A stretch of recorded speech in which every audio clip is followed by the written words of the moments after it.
लेकिन प्रीपोजिशन जो है वो एक ही सेंटेंस के किसी एक हिस्से को बाकी सेंटेंस से लिंक अप करता है, जोड़ता है।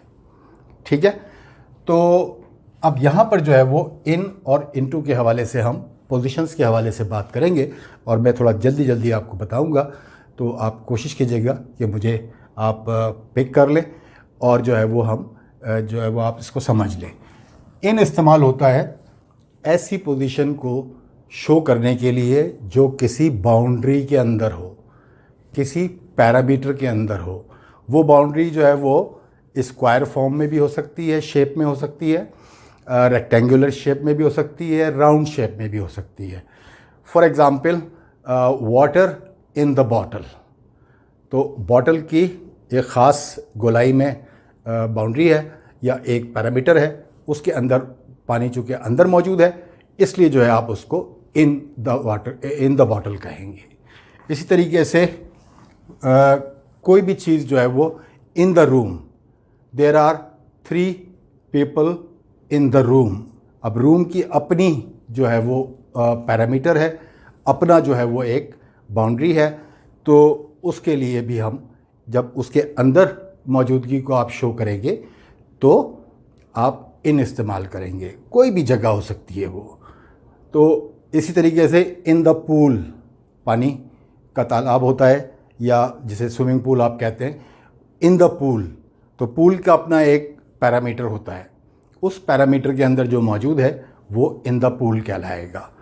इस तरीके से in the city, in the country, in the world, हर एक की अपनी एक बाउंड्री है। कंट्री की अपनी बाउंड्री है, सिटी की अपनी बाउंड्रीज़ हैं, और वर्ल्ड जो है वो फिर वो एक पूरी दुनिया के सेंस में आ जाता है, एक बहुत वाइडर स्पेक्ट्रम में आ जाता है। तो उस पैरामीटर के अंदर, उस बाउंड्री के अंदर किसी भी चीज़ की मौजूदगी को शो करने के लिए हम इन इस्तेमाल करते हैं। इनटू का भी इस्तेमाल करते हैं उसी पैरामीटर में, उसी बाउंड्री में किसी एक्शन के ज़रिए दाखिल होने को के वक्त जो है वो इनटू इस्तेमाल करते हैं।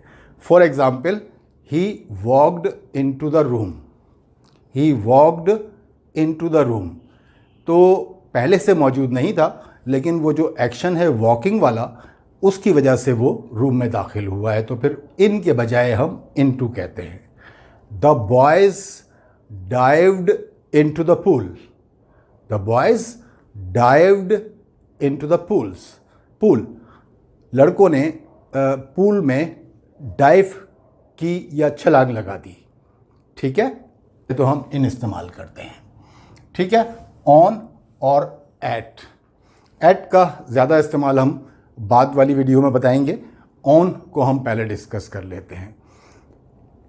एक ऑब्जेक्ट जब किसी दूसरे ऑब्जेक्ट के सरफेस को टच करता है, एक ऑब्जेक्ट जब किसी दूसरे ऑब्जेक्ट के सरफेस को टच करता है, ऑन द ग्राउंड, ज़मीन पर, ऑन द फ्लोर, फर्श पर कोई भी चीज़ रखी हुई है, कोई भी चीज़ पड़ी हुई है, तो वो चूँकि चीज़ जो भी है वो ज़मीन को या फ्लोर को टच कर रही है।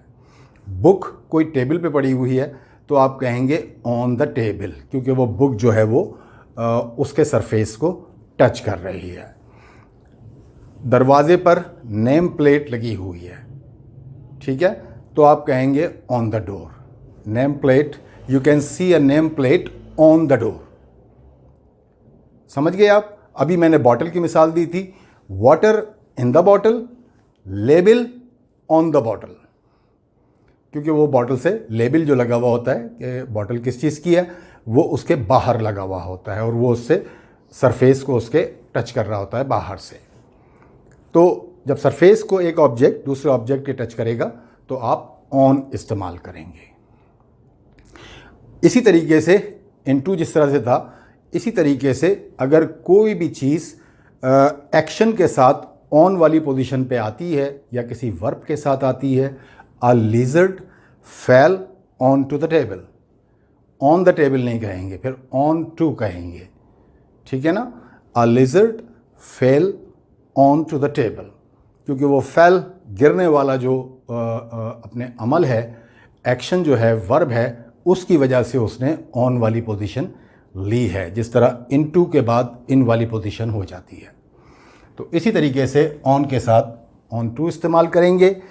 एट और ऑन का थोड़ा सा डिफरेंस मैं आपको बता दूं कि जैसे अगर कोई ट्रैफिक सिग्नल है फ़र्ज़ कर लें, उसके ऊपर अगर कोई पिजन बैठा हुआ है, there is a pigeon sitting on the traffic signal, चूँकि वो ट्रैफिक सिग्नल के ऊपर और उसके सरफेस को टच कर रहा है, तो ट्रैफिक सिग्नल पर बैठा हुआ है।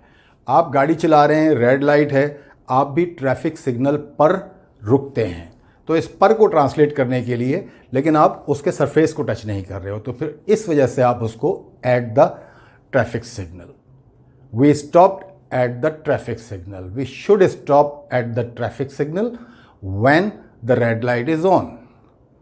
ठीक है, तो इसमें एट के और भी बहुत सारे इस्तेमाल हैं।